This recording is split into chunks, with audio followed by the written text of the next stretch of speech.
킴벌리 클라크 42세 총상, 로버트 머피 24세 약물 과다 복용, 제임스 필립스 60세 독살. 이 세 남성의 죽음에는 공통점이 있습니다. Let's just roll back here really quickly and talk a little bit about the relationships that you have. Because obviously there's Kim Clark, and then you had Dwayne, and of course we had Bud. So I'm going to talk about each individual one, if that's okay. We're not talking about any of them. 바로 퍼디 클라크, 이 여성과의 접점이 있다는 사실이죠. 1978년생 퍼디 클라크는 21살에 kimberly 클라크라는 남자를 만나 결혼했고, 이 부부에겐 3명의 자녀가 있었습니다. 주변인들의 말에 따르면 남편 킴벌리는 정말 가정적이고 헌신적인 남편이었다고 하죠. 연봉이 높은 대기업을 다니고 있었고 아이들과 시간을 보내기 위해서도 애썼다고 합니다. 이들 부부의 가정은 겉으로 보기엔 화목하고 행복해 보였다고 하더군요. 2006년 9월 15일 사건의 시작은 퍼디의 실종 신고에서 시작됩니다. 그녀는 남편을 마지막으로 본 건 전날 밤이라고 설명했죠.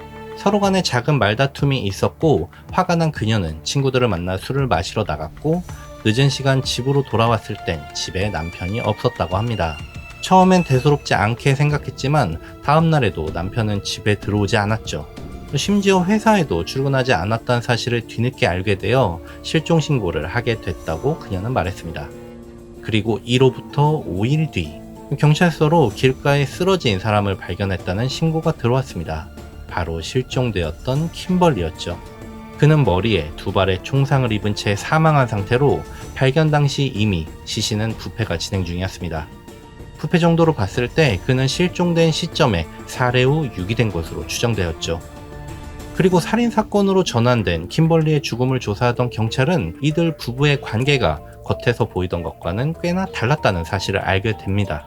바로 이들 부부가 결혼 생활 내내 오픈 릴레이션십이란 걸 가졌다는 거였습니다. 참고로 오픈 릴레이션십이란 게 뭐냐면요, 부부가 서로 부부관계 외에 다른 사람과 육체적, 감정적으로 관계를 맺어도 되는 걸 동의한 상태인데, 쉽게 말하자면 결혼 관계는 유지하면서 피차 합법적으로 바람을 피는 걸 허용하는 겁니다. 그리고 2006년 당시 남편 킴벌리에게는 따로 관계를 맺는 사람이 없었던 반면 퍼디에게는 그녀보다 4살 어린 24살의 연하남 로버트 머피가 있었습니다. 퍼디는 자신을 미혼이라고 프로필을 속이고 인터넷에서 여러 남자들을 만나곤 했는데요. 로버트 역시 이렇게 만나게 된 사이였습니다. 하지만 잠깐의 즐길거리였던 처음의 목적과는 다르게 두 사람의 관계는 만남을 거듭할수록 점점 깊어진 모양이더군요. 그리고 퍼디가 여기서 이상한 일을 벌이고 마는데 갑자기 로버트에게 사실 자신은 유부녀라고 커밍아웃을 하고 만 것입니다. 남편하고는 이혼 절차를 밟고 있다고, 사실 이것도 거짓말이죠. 미안하다고 말하면서 부부의 사정을 설명하고 오픈 릴레이션십을 제안하죠. 로버트 이 남자도 제정신은 아닌 게 이 말도 안 되는 제안을 받아들이고 맙니다. 그렇게 며칠 뒤 로버트는 클라크 부부의 집으로 이사해왔고 부부와 아이 셋 그리고 로버트까지 이렇게 6 식구가 함께하는 기묘한 동거가 시작된 것입니다. 미국의 오픈마인드 참 대단하지 않습니까? 심지어 한 집에서 같이 살다니 말입니다. 그리고 킴벌리의 실종 신고가 접수된 게 바로 이날로부터 일주일 뒤였죠. 경찰은 당연하게도 퍼디와 로버트를 유령 용의자로 의심했다고 합니다. 물론 두 사람은 혐의를 완강히 부인했고요. 각각 따로 격리해 강도 높은 신문을 진행해보기도 했으나 소용이 없었다고 하더군요. 그렇다고 이들 외에는 그렇다 할 용의자도 없었고 증거도 목격자도 전혀 없었습니다. CCTV 같은 것도 거의 없을 시절이라 수사는 사실상 여기서 막혀버린 상태였죠. 그리고 말입니다. 얼마 지나지 않아 또 다른 사건이 발생합니다. 2006년 10월 16일 샌안젤로 외곽에 위치한 어느 한 모텔에서 모텔 직원이 룸청소를 하러 들어간 방에서 침대에 홀로 사망한 채 누워있는 로버트를 발견하게 된 것이죠. 그의 사망 원인은 헤로인과 코카인 과다 투약. 사건 현장은 마치 로버트 본인의 실수로 사망한 것처럼 보여지고 싶었던 것 같았습니다. 하지만 현장 검증을 마친 경찰은 로버트가 모텔에 누군가와 함께 왔고 이후 사망한 것으로 추측했죠. 스스로 약물을 과다 투약해 죽었다고 보기엔 주사기도 스푼도 그 어떤 마약의 흔적도 전혀 발견되지 않았기 때문이었습니다. 로버트 스스로 현장을 깔끔하게 정리한 후 사망했다? 상식적으로 말이 되지 않았습니다. 로버트의 소식을 들은 그의 주변인들도 무언가 이상하다고 입을 모았는데 그들이 아는 로버트는 애초에 마약을 하지도 않았던 사람이었기 때문이었죠. 하지만 이번 사건 역시 수사에 별다른 진전은 없었는데요. 이 모텔 구조가 말이죠. 우리나라로 치면 펜션 느낌이라고 해야 할까요? 1층에서 건물 앞에 차를 대고 바로 도로에서 객실로 문을 열고 들어가는 구조였습니다. 체크인을 하는 관리실은 따로 있었고요. 객실 입구에 CCTV 당연히 없었습니다. 체크인도 로버트 혼자였기 때문에 모텔 직원도 동행한 사람을 보지 못한 상태였죠. 그렇게 며칠이 지나고 샌안젤로 경찰서에는 우편이 하나 도착했습니다. 놀랍게도 발신인은 사망한 로버트였죠. 편지 봉투 안엔 그가 직접 쓴 듯한 유서가 들어있었는데요. 자신이 총으로 킴벌리를 쏴 살해했고 죄책감에 괴로워 자살한다는 내용이었습니다. 하지만 샌안젤로 경찰들은 이 편지가 좀 억지스럽다고 생각했다는데요. 보통 이런 경우 사건 현장에 유서를 남기는 게 일반적인데 우편으로 따로 유서를 보냈다? 현장 상황도 그렇고 뭔가 많이 수상한 상황임이 분명했죠. 결국엔 정황상 홀로 남은 퍼디가 킴벌리와 로버트의 죽음에 대한 유령 용의자로 지목되었습니다. 하지만 로버트의 부검 결과 타살의 증거라고 볼만한 부분은 나오지 않았고 텍사스 주 단위의 협력 수사가 크게 진행됐지만 별다른 소득은 없었죠. 결과적으로 퍼디는요, 증거 불충분으로 기소조차 되지 않았습니다. 그렇게 시간은 흘러 약 3년 후 2009년 2월 16일 아침 911에 한 여성이 다급히 신고를 해옵니다. 친구가 차를 타고 가는데 어떤 남자가 소리를 지르며 현관문을 뛰어나와 바닥에 쓰러졌다고 말이죠. 차에서 내린 여성이 다급히 CPR을 시도했고 곧이어 구급대원이 현장에 도착했지만요. 아쉽게도 남자는 현장에서 사망하고 맙니다. 사망한 남자는 1948년생 60세의 제임스 필립스. 당시 응급실 담당 의사는 제임스의 사인을 원인 불명, 아마도 심장마비일 것이라 추측했다고 하죠. 잠시 후 병원에는 한 젊은 남성이 급하게 뛰어들어와 자신의 아버지를 찾았는데요. 방금 전 사망 판정을 받은 남성의 아들 마이클 필립스였습니다. 그리고 그는 평소 아버지와 거의 매주 만나 식사를 하고 시간도 보낼 정도로 가깝게 지냈으며 심장마비에 대한 징후 또한 전혀 없었다고 주장하며 제임스의 시신에 대한 부검을 강력하게 요청했습니다. 검시관은 굳이 부검까지 해야 하냐며 마이클을 말렸지만 그는 끝내 최소한 제대로 된 사인이라도 알고 싶어 했죠. 결국 검시관과 마이클은 먼저 혈액검사부터 해보고 뭔가 의심되는 게 있으면 추가로 부검을 해보는 걸로 결정했습니다. 다음 날인 2월 17일, 제임스의 아들 마이클은 유품들을 정리하기 위해 제임스의 집으로 향했습니다. 그리고 힘든 마음으로 조금씩 집안을 정리하던 중 갑자기 집 초인종이 울렸죠. 문을 열어보니 집을 찾아온 사람은 아빠와 얼마 전까지 사귀다 헤어진 무려 아빠보다 30살 연하의 퍼디 클라크였습니다. 그녀는 한 스트립클럽에서 스트리퍼로 일하고 있었는데 2007년 여름쯤 손님으로 클럽을 찾은 제임스를 만나게 된 것이죠. 과묵한 성격의 제임스에게 수다스럽고 활발한, 게다가 어리기까지 한 퍼디는 굉장히 매력적으로 느껴졌습니다. 두 사람은 빠르게 가까워졌고 만난 지 겨우 3개월 만에 동거를 시작했죠. 이 둘은 비록 법적으로 결혼을 한 사이는 아니었지만요. 서로를 스스럼 없이 남편과 아내로 불렀을 정도로 단순한 연인관계 이상의 사이로 발전했다고 합니다. 하지만 결국 두 사람의 관계는 오래가지 않아 틀어지기 시작했는데 먼저 제임스는 깔끔한 성격에 정리정돈을 강박적으로 하는 성격의 미니멀리스트였던 반면 퍼디는 완전히 그 반대였던 거죠. 온갖 물건을 어질러 놓고 정리라는 것 아예 모르고 사는 사람이었고요. 게다가 골동품 수집이 취미였다고 합니다. 그녀는 창고며 집 내부며 여기저기 마구잡이로 골동품들을 쌓아놓기만 하고 제대로 치우진 않았다고 하죠. 제임스가 제발 정리 좀 해달라고 해도 응 나중에 할게 라고 대답만 할 뿐이었고 그렇다고 그가 직접 치우려고 하면 다 자기 나름의 질서가 있다며 손대지 말라고 짜증을 냈다고 합니다. 그리고 둘이 같이 산 지 6개월 정도 지났을 때 둘이 헤어지게 되는 결정적인 사건이 발생하게 되는데요. 텍사스 메이슨에 제임스 소유의 땅이 있었는데 퍼디가 상의도 없이 이 땅을 팔려다가 딱 걸리고 만 것이죠.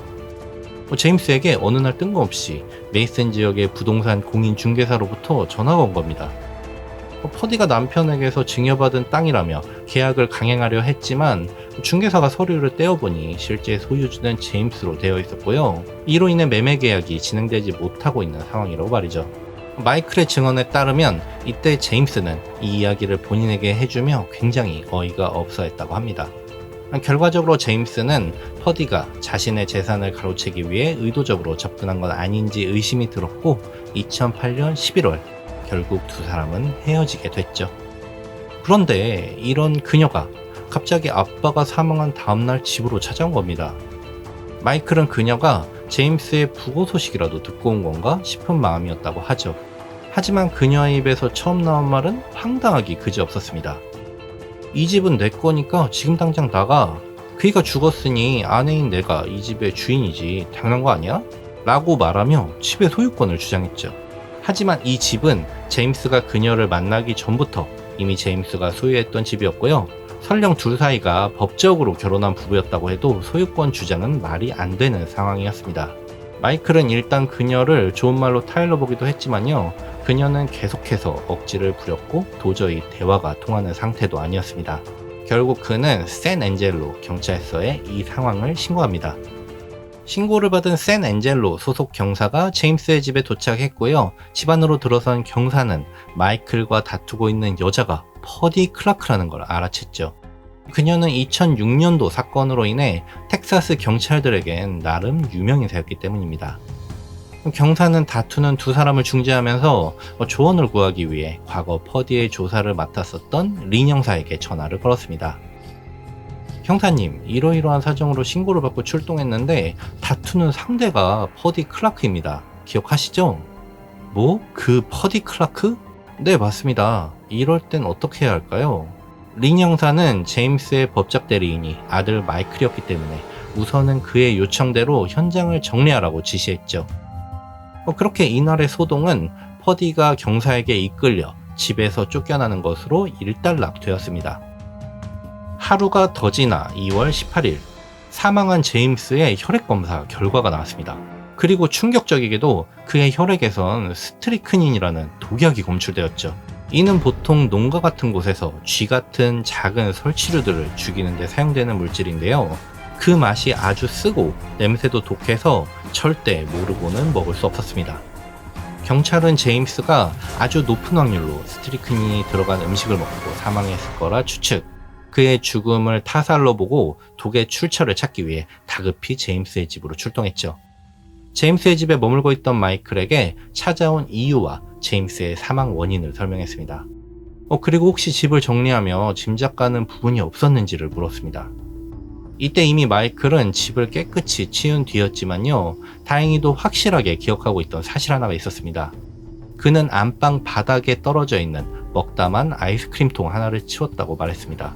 정리정돈에 집착했던 아빠가 먹다만 아이스크림통을 바닥에 방치했다? 이상했던 일이라 마이클은 꽤나 상세하게 이 일을 기억하고 있었습니다. 이 말을 들은 경찰은 다급히 쓰레기통으로 달려갔고 그 안에서 초콜릿 아이스크림통 하나를 발견합니다. 그리고 검사 결과 아이스크림통 내부에서는 다량의 스트리크닌이 검출되었죠. 제임스의 죽음이 명백한 타살로 밝혀진 순간이었습니다. 이후 경찰은 제임스의 집 주변 이웃들을 대상으로 탐문 수사를 진행하던 중 제임스의 집 건너편 이웃으로부터 아주 중요한 정보를 듣게 됩니다. 그건 바로 제임스가 사망했던 날 아침 차량 클락션이 울리는 소리를 들었고 밖을 확인해 봤을 때 퍼디가 이 차량을 타고 떠나가는 걸 봤다는 목격담이었죠. 이웃이 기억하는 시간은 오전 8시에서 8시 30분 사이. 그리고 이때로부터 30분 정도 뒤 제임스는 집 밖으로 뛰어나와 쓰러져 사망하게 됩니다. 정황상 유력 용의자인 퍼디에게 체포영장이 발부됐고 경찰은 제임스의 집에서 쫓겨난 뒤 행적이 묘연한 그녀를 찾기 시작했죠. 먼저 그녀의 가족들과 주변 친구들을 위주로 탐문 수사를 진행했습니다. 그런데 말입니다.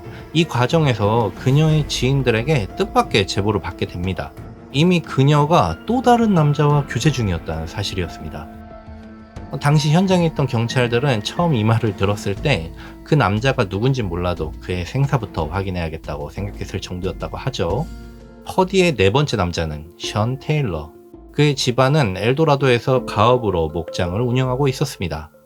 이 목장 크기가 약 235만 평으로 여의도의 약 3배 규모에 이를 정도인데 자산 규모가 수십억에 이르는 상류층 남성이었죠. 2월 19일 경찰은 목장으로 션을 찾아갔고 그의 어머니 린다를 만나게 됩니다. 그리고 린다에게 퍼디라는 사람을 아냐고 물어봤죠. 그럼요. 우리 아들과 2달 전부터 같이 살고 있는걸요? 이미 동거를 하고 있다는 두 사람.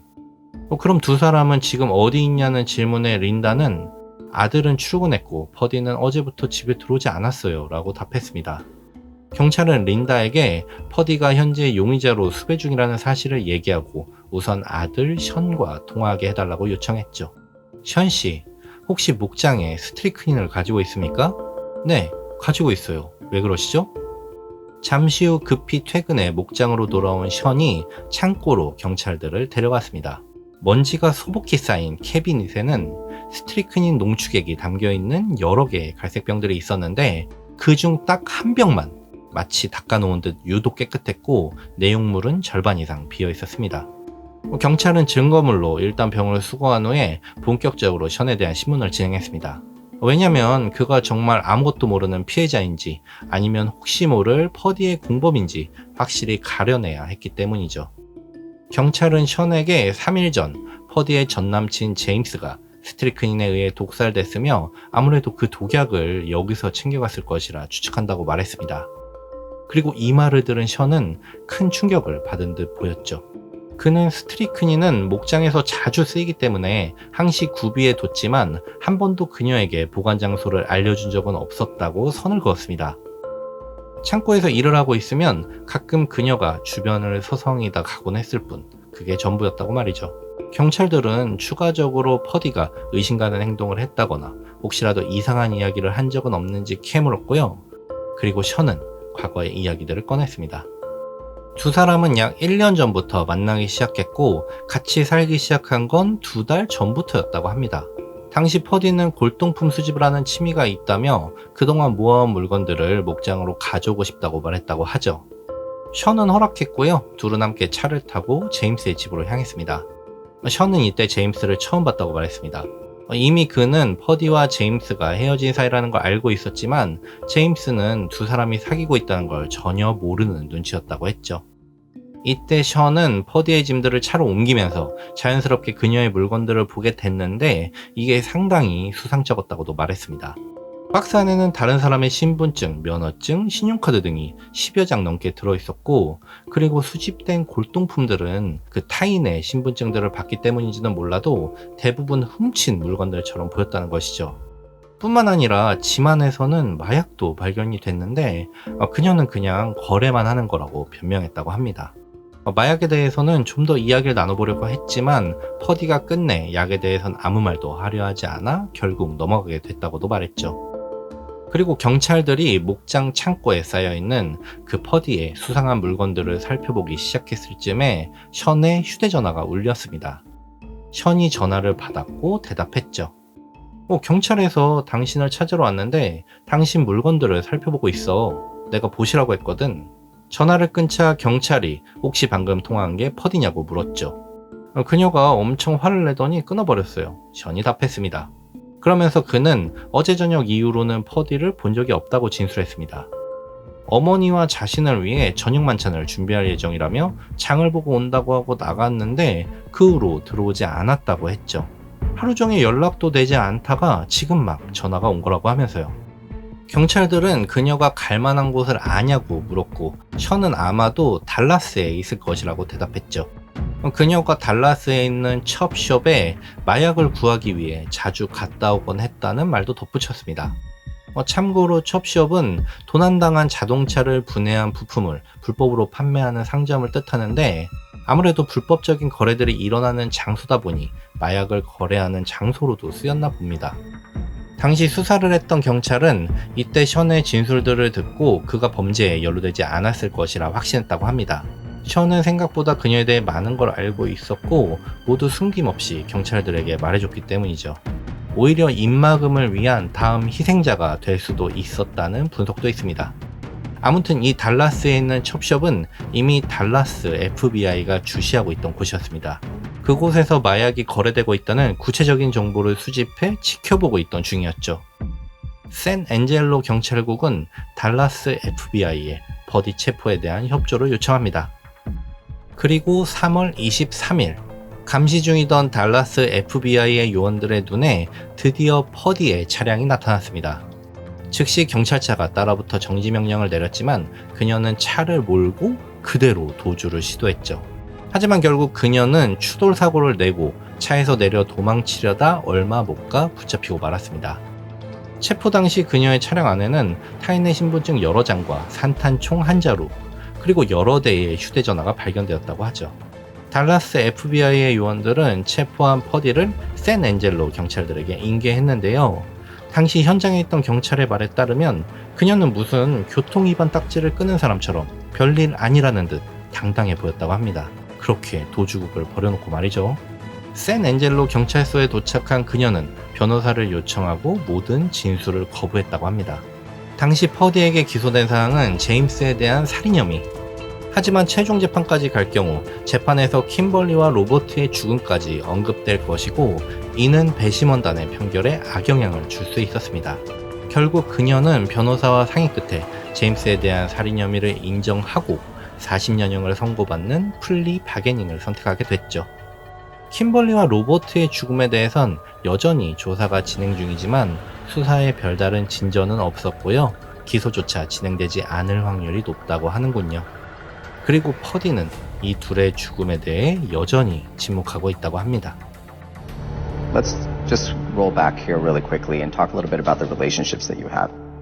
Because obviously there's Kim Clark, and then you had Dwayne, and of course we had Bud. So I'm going to talk about each individual one, if that's okay. We're not talking about any of them. Not, I'm not ready to talk about them. Can you talk to me about why you don't want to talk about them? There's no statute of limitations. And that's all I have to say.